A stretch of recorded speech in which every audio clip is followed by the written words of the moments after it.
So thanks everybody for coming. Okay, I'm just get used to speaking into a microphone. Okay, so this is a project in social epistemology, and the intention is to lay some groundwork that can be then used in particular endeavors in social epistemology, in particular testimony, and then the philosophy of peer disagreement. So one of social epistemology's major contributions has been to show us how much we depend on other people for the things that we know and believe. Many of our very first beliefs are obtained socially, and as we grow up after hearing things from our parents, it doesn't change much from there. We surf the internet, we read newspapers. A lot of what we come to know depends on other people. And what we're basically doing here is we're engaging with other people's viewpoints. Just a very broad way of characterizing it. So in social epistemology, there's a focus on two very important ways of engaging with other people's viewpoints. One is testimony. That means somebody asserts that P, and then I come to believe that P on the basis of trusting that person. Another way of engaging with somebody's viewpoint that social epistemology likes to talk about is by finding out that they strongly disagree with me, and then I sort of have to figure out what to believe. Should I continue believing what I believed already, or just the fact that this person whom I respect disagrees with me, should that change my own opinion? So those are just two ways in which social epistemology wants to shed light on what we're doing when we're engaging with another person's perspective on reality. So in both cases, what we're doing is we're familiarizing ourselves with that person's representation of reality. And the idea is to adjust our own representation of reality to the extent that doing so would put us in a better position to have knowledge or true belief or something like that. So I want to explore this general phenomenon of engaging with other people's perspectives. And I think that this more general phenomenon is an umbrella project that these other social epistemological projects are a part of. So I think that shedding light on this general project will also shed light on individual projects like the philosophy of testimony and peer disagreement, as well as show us some ways in which social epistemology can branch out beyond those projects. So why is this an interesting thing to do? I'll give you one example from the epistemology of peer disagreement. There are lots of other examples, but for time reasons, I'll just stick with this one. So the situation that's envisaged in a peer disagreement scenario is that someone you take to be highly intelligent and just as likely as you are to get true belief with regard to some issue, you discover then strongly disagrees with you. You believe that P, and you discover that she believes strongly that not P. Now, some people in the disagreement literature will stop here and just say, okay, well, what do you do? What's the rational thing to do? There's another question that we might ask as well, and that is, how do we move forward from here? Not just what do we do given the bare fact of the disagreement, but is there anything that you can do to improve matters? How do you go about figuring out which one of you stands the best chance of being right? How can we resolve the disagreement? And this is where I think an account of acquaintance with people's perspectives can come in handy.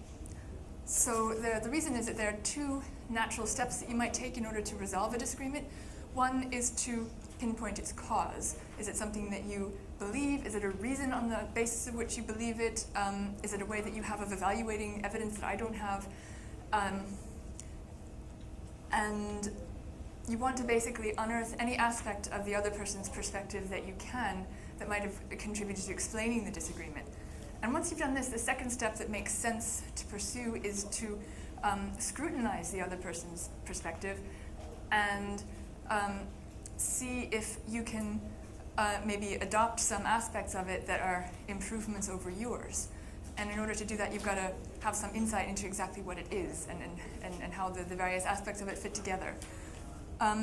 So in order to do this, we need an account of perspectives. So what's this representation of reality that I'm calling perspective that exists in someone's mind and is some kind of window onto the way they see the world? What is this?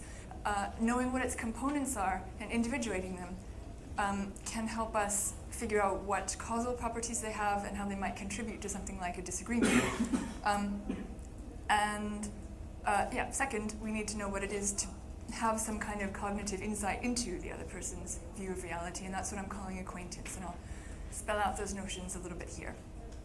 And if there's time, there might not be, then I'll say a few words at the end as to how these accounts that I've developed, how they can shed light on disagreement in particular. So, first of all, what am I thinking of? What am I thinking of when I'm referring to this thing called a perspective?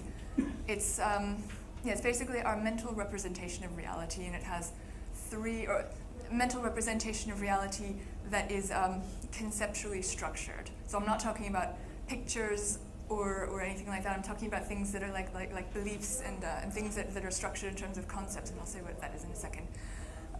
So it has a perspective, and this has 3 building blocks. One is a belief, the other is a reason, and then the third is going to be the connection between the two. So let's start with beliefs. A belief that, say it's sunny outside, is a psychological attitude that I take towards a content, and that content, if it's true, represents something about the way the world is. And I'm just going to assume here that the content of beliefs are propositions, and that so propositions are abstract entities, and that when we believe or know a proposition, we do so under a guise. That is, you might believe, say, that Cameron will become the next UK Prime Minister. You can do this in 2 ways. One way to believe this proposition is to believe it under the guise of that man over there, who you're pointing to on the stage somewhere, will become the next UK Prime Minister. Or you can do it under the guise of the present UK Prime Minister will become the next UK Prime Minister. And you might not know that that man over there is the current UK Prime Minister. So even though it's the same proposition, that Cameron is going to become the next UK Prime Minister, believing it under that guise will have different causal properties than believing it under that guise. And that's going to be important when it comes to explaining why we might disagree about something, because we might not know that those are the same thing, for example. And guises are made of concepts, and that's a very controversial term. I just mean something very broad by concept. What I mean is that any mental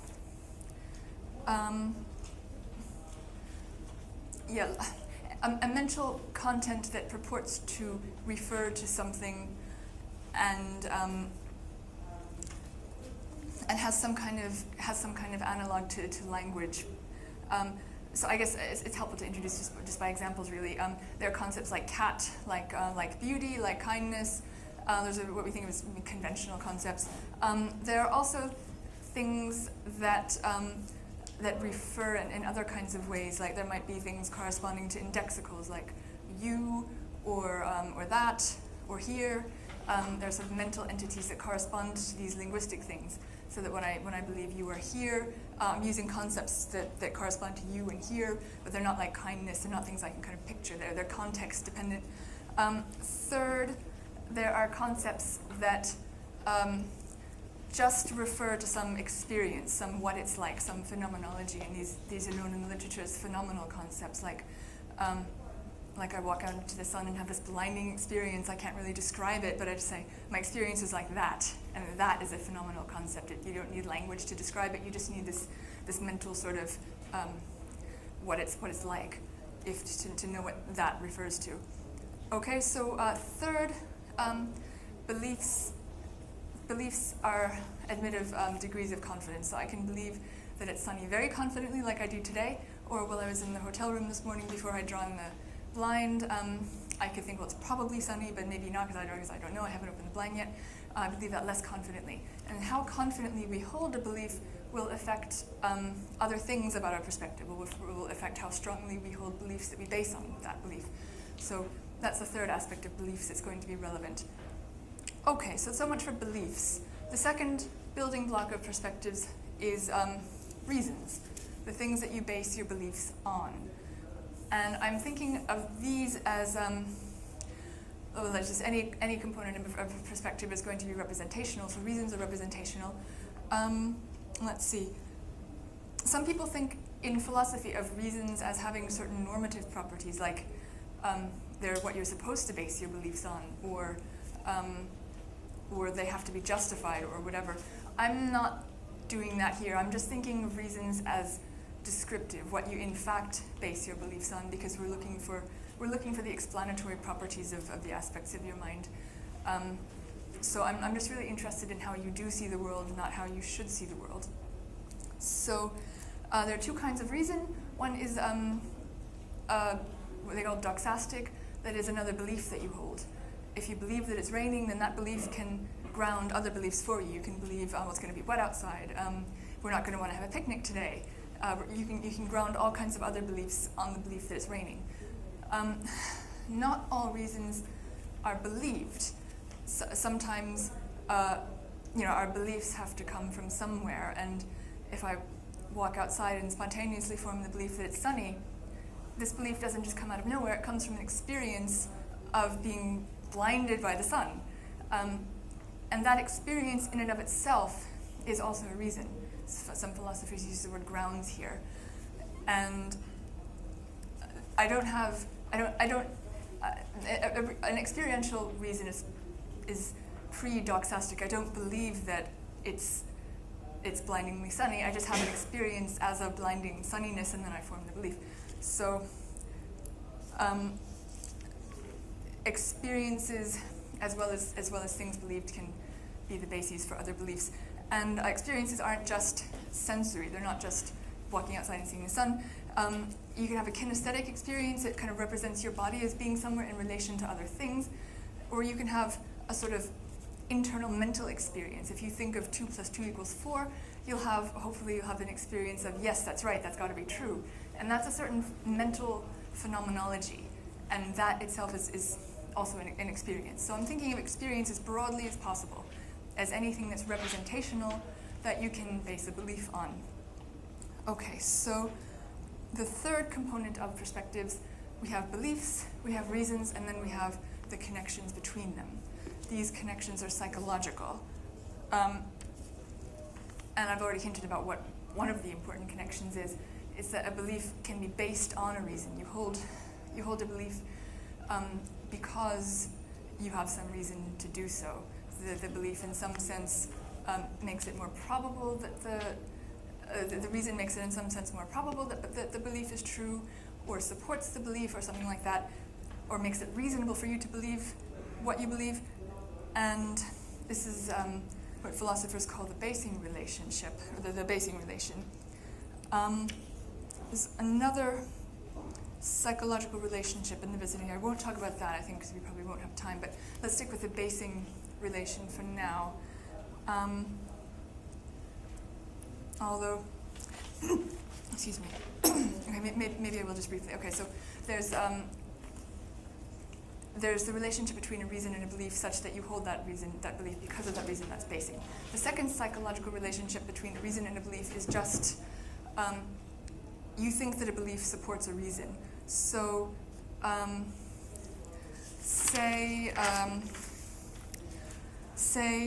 okay, so think of a person who's looked at the polls, and the polls indicate very strongly that Labour is going to wipe out, or that the Scottish National Party is going to wipe out Labour in Scotland. That's a very strong reason for you to believe that the SNP, the Scottish National Party, is going to win in Scotland. But somehow you just can't psychologically bring yourself to form that belief because you just really don't want the SNP to win. But you know that that's a good reason to believe it, you just can't bring yourself to. So this relation is one of maybe subjective support. You think that the polls support the belief, but you just can't bring yourself to form the belief. And that's just what I'm calling a subjective support relation. When you don't use it to base anything on anything else, but it's there, you kind of know or think that the world is such that the polls make it likely that the SNP is going to win. Okay, so the reason it's important to separate basing and this other more abstract psychological support relation is that they can come apart. So as in the example just given, I think that the polls support an SNP win, but I don't believe that the SNP is going to win because I just can't. So these two things can come apart, and because they can come apart, they'll also have different explanatory properties. And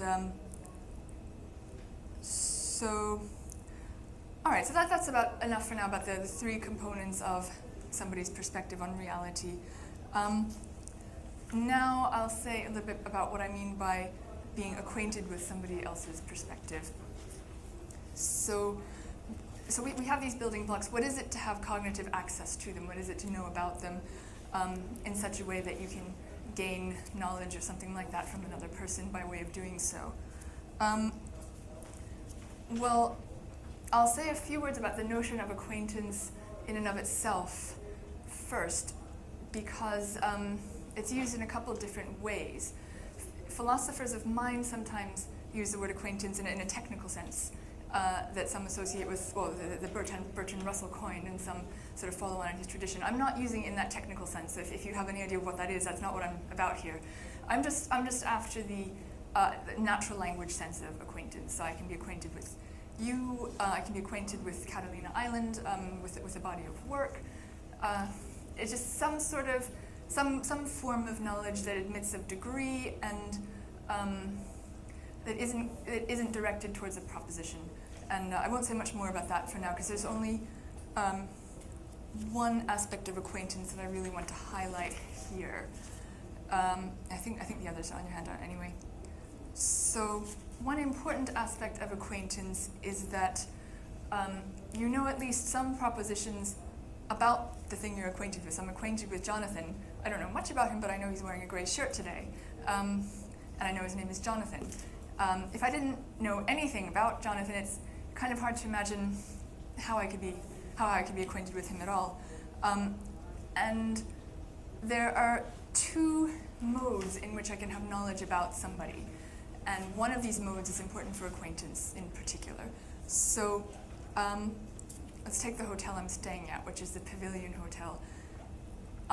There's a descriptive mode in which I can know about the Pavilion Hotel, and there's what sometimes called in the literature a de re mode, in which I can know about the Pavilion Hotel. So the descriptive mode picks out some descriptive characteristic of the hotel, which other hotels might have had too, and which relates me to the description. So, for example, I know that the hotel I'm staying at is the hotel named in Cassandra's email. That could have been any number of hotels, but it happens to be the Pavilion. So I'm related to description of the Pavilion, but not the Pavilion itself. The de re mode of knowing, on the other hand, picks out that very hotel, and it would do so even if it had not been the hotel named in Cassandra's email, or even if it had not been named the Pavilion, or had any of the properties that it contingently actually has. I can point to it, and I can say I know of that hotel right there, that's the one I'm staying at, regardless of what it's called or anything else. And it's this de re mode of knowing, where I'm directly epistemically connected to the thing that I know, that is what I'm after with acquaintance. There's some kind of direct epistemic connection. Now, what is that connection? A common way to think about de re knowledge or de re acquaintance is that it's causal. So I know about the Pavilion because I've been there, I've seen it now, I can point to it. Because I can see it, it impresses itself upon my senses, and there's some kind of direct causal relation between me and it. Now, there are other things. Now, this is a point that I got from Burge, who gives a more extended notion of de re attitudes, de re knowledge. So it's not just I can know about physical things like hotels because I can see them, but there are lots of other things I can know about directly that don't cause me to know about them. Like, I can know about the time. I can know that it's now 9:45. But I don't know that by any description. I don't know that it's 9:45 by knowing that it's 6 hours after sunrise, or knowing that it's 11 hours before sunset or something. I can name it 9:45 now, and there's nothing about the time that causes me to know it. Similarly, and relevantly for present purposes, I can know abstract objects. So I can have day ray knowledge of abstract objects. I can know about the number 3, just as the number 3. I don't need to know it under a description, like the number that's greater than 2 and less than 4. Another kind of abstract object that I can have day ray knowledge of is propositions. I can know that it's sunny out, or I can know that P, more generally, without knowing anything about it. I don't have to know it under a description, like it's the proposition that you just uttered, or it's the proposition that enables you to get out of bed in the morning, or the proposition named P. I can just think of the proposition by grasping it in my head, grasping the proposition that it's sunny out, or whatever the content is. I can just know that directly.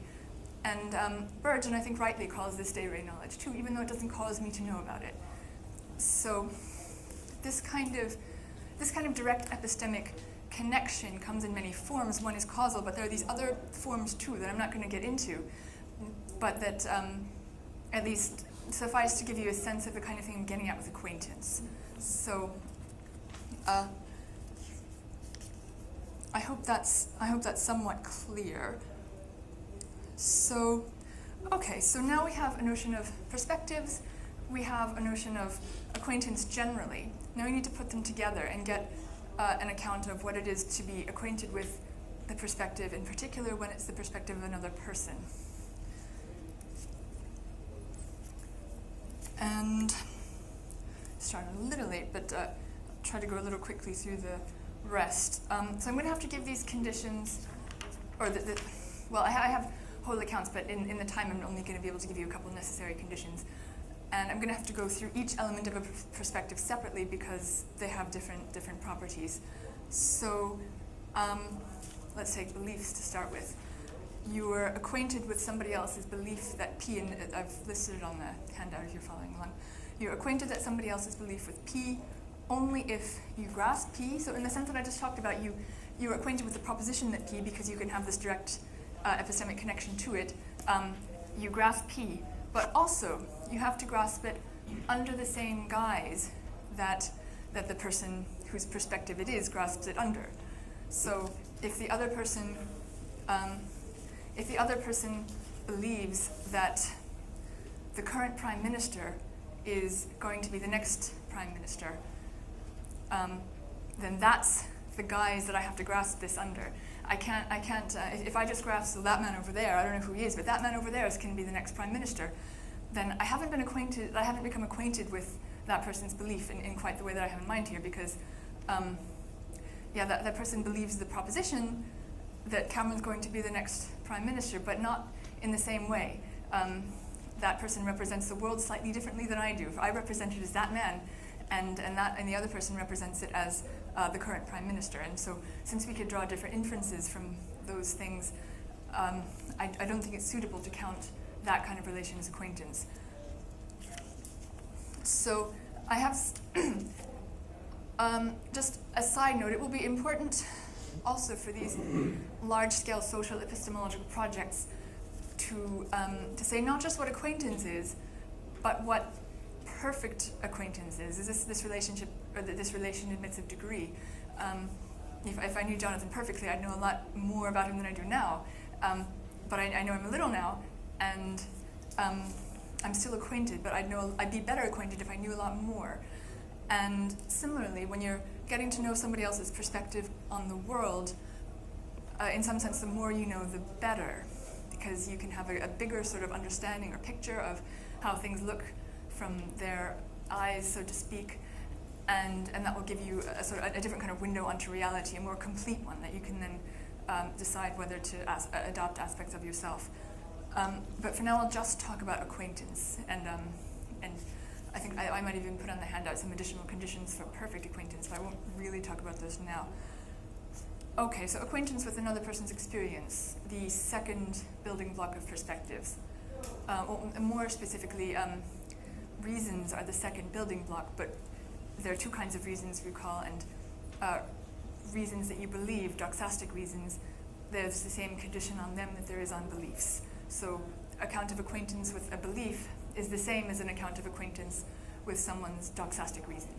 Okay, so the second account of acquaintance is just going to be with somebody's experience. And here it becomes a little more complicated. So I think I might have forgotten to mention earlier, but I'm thinking of the content of an experience as conceptual. Now this is slightly controversial in philosophy, but not so controversial, I think it's not worth assuming. And especially when we take on board that concepts include phenomenal concepts like walking out into the sun and having this amazing experience of it's like that, I can't describe it, I'm blinded, but the words can't do it justice. I spent some time in the UK, so this really is a momentous experience. And given that I can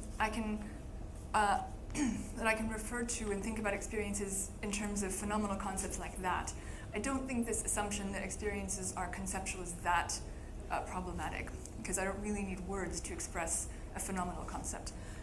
Okay, but now the thing is, like I said, so that if the content of experience is conceptual, those concepts can be built into propositions. Now there are lots of propositions that can express the content of somebody's experience. Say, I walk outside and I see a palm tree. My experience of a palm tree might be captured by any of the following propositions, or propositions under guises. I could say, I had an experience as of a tree.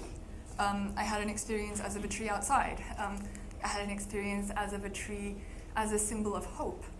Or I could even just say I had an experience as of a symbol of hope with no mention of a tree. In order for me, or in order for you to get some sense of what my experience is like, or what my experience is, which of those contents do you have to cognize in order to see things the way I am? And this is kind of a tough question, because me, having had the experience, I grasp my experience under all of those different propositional descriptions. But I think that's a little too much to ask that you do so as well. So I think the answer here as to which proposition you have to grasp in order to understand the content of my experience, I think the answer is going to be context dependent. So remember, you're getting acquainted with somebody's perspective because you want to see how, you want to explain their beliefs and various other aspects of the way they view the world. And so what's going to be at issue is you're going to have some purpose in being acquainted with somebody's experience, and that purpose is going to be trying to figure out what belief it causes, or something like that. So I think in order to be acquainted with my experience as of a tree outside, the proposition in particular that describes that experience that you have to grasp and recognize as encapsulating my experience is going to be whichever proposition is relevant to the belief that you're trying to figure out why I hold it. So if I believe that it's raining, and on the basis of an experience of looking out the window and seeing rain, you're not going to want to grasp an experience of looking out the window, because that's not going to connect you properly to my belief that it's raining. What you want to describe that experience under is the proposition that that I had an experience as of rain. So I think that's going to be the answer to how we become acquainted with someone's experience. So which particular conceptual expression of the content do we need to have some idea of? And I think that's going to be the answer. Now, for perfect acquaintance, it's going to be a little more complex and harder and difficult to achieve than that. But that's I'll stop there for now with experiences. Finally, the basing relation between another person's reason and belief. So the condition that I gave, I think is on the handout, is that you are acquainted with the psychological basing relation between somebody's experience and, between somebody's reason and belief, only if you find that belief on the basis of that reason in some sense plausible, at least a little plausible. You have to see why it kind of makes sense from that person's point of view to hold that belief on the basis of that reason. That might seem a little weird at first. I mean, don't you just need to know that I believe that there's a palm tree outside on the basis of an experience as of a palm tree outside? Why do you have to find that plausible?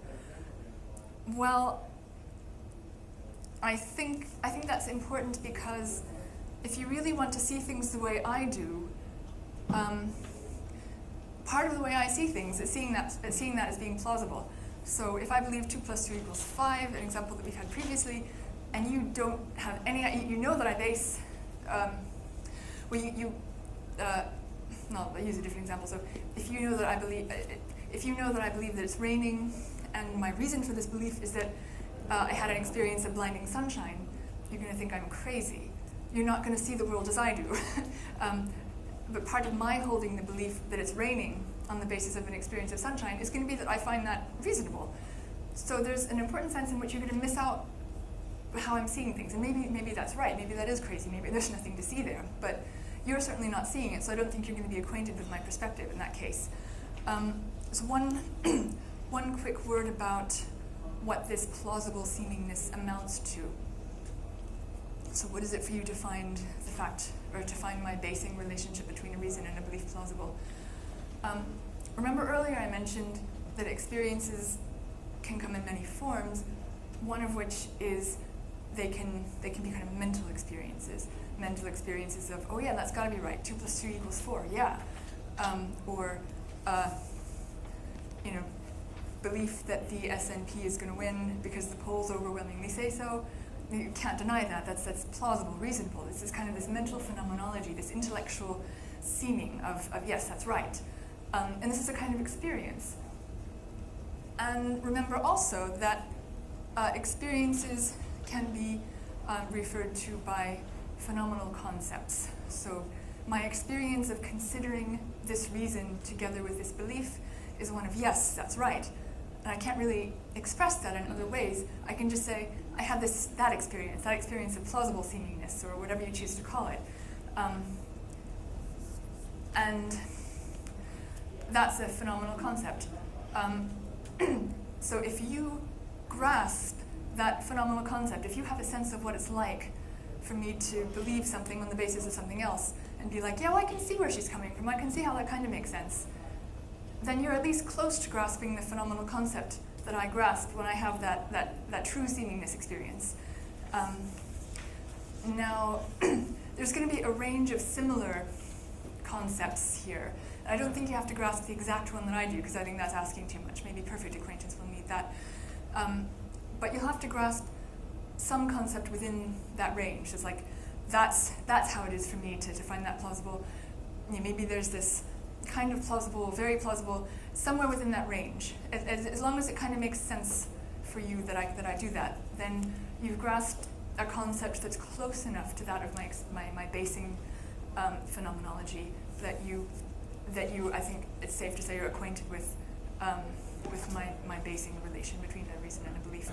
So, okay, so I think I'll stop there. We started a little late. I don't think I went over too much, but I won't say much about how we can apply this in the case of the epistemology of disagreement or other applications in social epistemology. But maybe you can at least get a sense of how this account might be useful in sketching out this umbrella project, where in which you can kind of tease out aspects of people's perspective and say what's going on, what are you coming to know about somebody, such that it gives you a little possible window onto the world. Okay, so thank you. If you will try to keep it quick and to the point, we can give a couple extra minutes because we got started late. So Doug, why don't you start? Okay. Catherine, I'm not sure I agree yet about the acquaintance with the basing relation, requiring some, let's say, recognition maybe of some degree of plausibility for it. Because it seems like someone could have crazy reasons for believing something. Mm-hmm. You can say, well, I know what those reasons are. This is what Catherine says are her reasons for believing this, but they're really not very good reasons. In fact, I can't see why she would believe it. I hope that's not what you were On thinking. that basis. I'm not thinking that about you, of course, but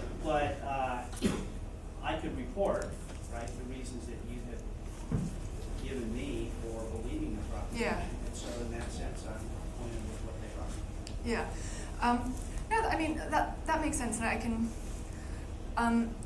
so I guess the suggestion is, well, I can be acquainted with your belief that it's raining on the basis of an experience of sun just by knowing that you base that belief on that reason and why not.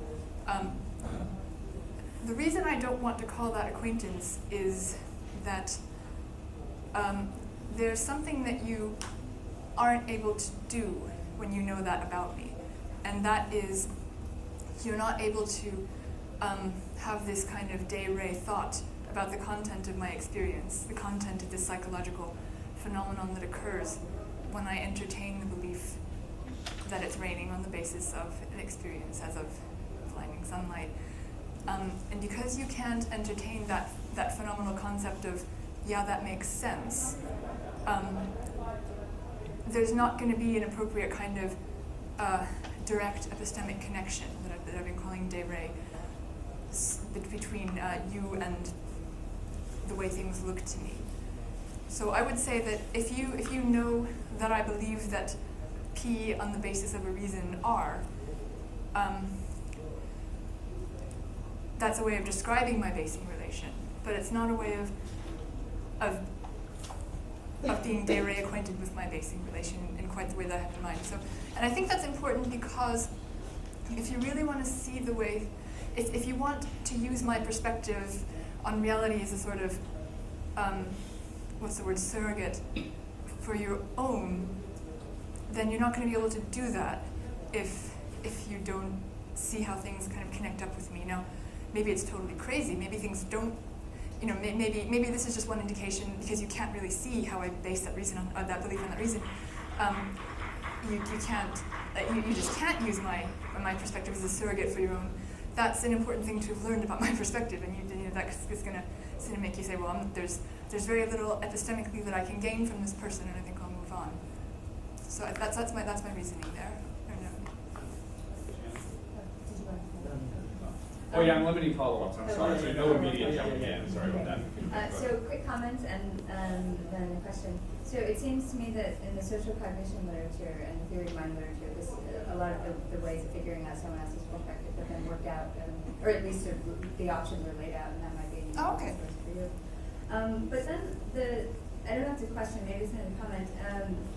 I'm not sure what's so social about some of these ways of coming to other people's beliefs. So, or perspective. So, for example, you're acquainted with someone else's belief that P, if you grasp P under the same guise, but generally that doesn't sort of capture like trying to figure out what somebody else's belief is. It's like you coming to the belief yourself, in a sense. So there seems to be something missing there. That the social thing seems to be missing. Well, the fact that it's somebody else's belief, really. I mean, and the fact, that was another of the necessary conditions. I didn't have time to stay here. One is that, well, it's, I know that it's your belief.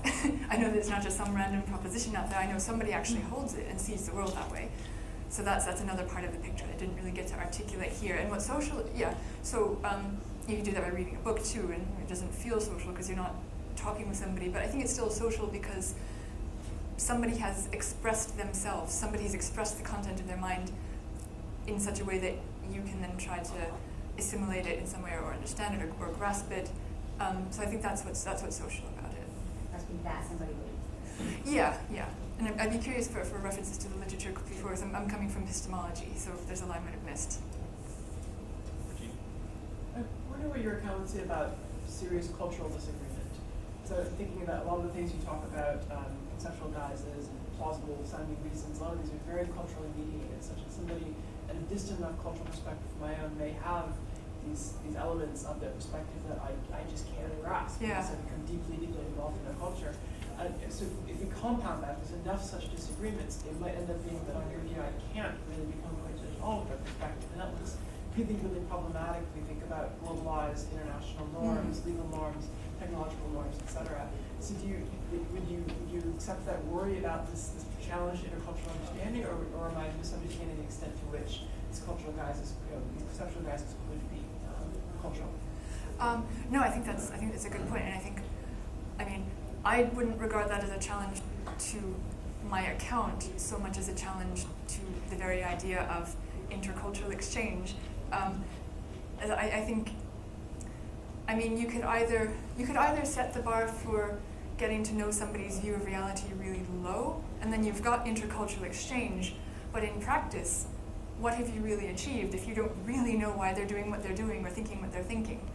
I think it's, from a normative perspective, I think it's better to have a norm that you fail to achieve than to set a norm so low that it's useless. So I'd rather say, well, acquaintance is this really, really hard thing to achieve in some cases, but that's what it should be because people are very, very different to me. And I have to work really, really hard to get to know the way things look to them. And that will motivate me to do the work rather than to just settle for something less. So, and I guess maybe the next part of this project in the context of intellectual humility is to come up with some ideas as to how you might go about this very difficult task. John? Thanks, Catherine. So I want to go back to Doug Geider's first question there, and he was wondering, do you really need to share or find the root that P on the basis of R plausible that you do? And I just want to point out that when at least the way I'm reading you, it seems that when you're talking about acquaintance with someone else's belief and acquaintance with someone else's experience, you're not requiring that they endorse the belief. Oh, right. Or that they sort of endorse the experience as veridical. You're just requiring that they somehow appropriately model, the mind. Whereas it seems in the support relation, or the basic relation, you're actually requiring a kind of endorsement of the support. And so that is a kind of disconnect there, and I think it speaks to Doug's original question that it seems like you can model somebody else's mind without actually endorsing the sort of support relations that. That's an interesting point. I think the word model is interesting. I think that's a rather third personal way of thinking about somebody else's view. Whereas what I'm trying to do is, I guess maybe think of something a little more intimate and connected than third person or second personal or even seeing what it would be like for me from. I didn't mean to put anything on the phrase modeling. That was just a phrase to get that you're somehow representing the person's mind accurately without endorsing the content. Yes. No, that was just to get a running start on the rest of what I wanted to say, which is probably a point I'm going to have to think about some more. But my initial response is just to say. For being acquainted with somebody's basing relation, notice I didn't say you have to believe that P yourself on the basis of that reason. You just have to sort of see where somebody might. You might, so your doxastic system might look exactly the same as that person's. You might have R be the only reason that's relevant to P, and yet still not believe that P on the basis of R. And the other person could have exactly the same setup, R and P, but they could believe that R on the basis of P. What I'm not saying is that you have to endorse P on the basis of R like they do. You can still not do that, but you have to at least see how, if you looked at R a little differently, you might do that. And so I'm not actually requiring endorsement, whatever endorsement would really look like in this context. I'm just requiring something less, which is the grasping of a phenomenal concept that's somewhat close to or somewhat similar to the one that they grasp when they consider R and P together, but not exactly the same one. So I wouldn't call it endorsement. I would call that, I don't know, something like seeing where they're coming from. I don't really know what the right kind of way of thinking about it would be, but I'll give some more thought as to whether that's problematic for me or not. But I can see the way there might be a tension there. I have to think about whether I think it really is. So, Okay, we'll have to end it there. Apologies to those still on the queue. Please talk to Catherine later.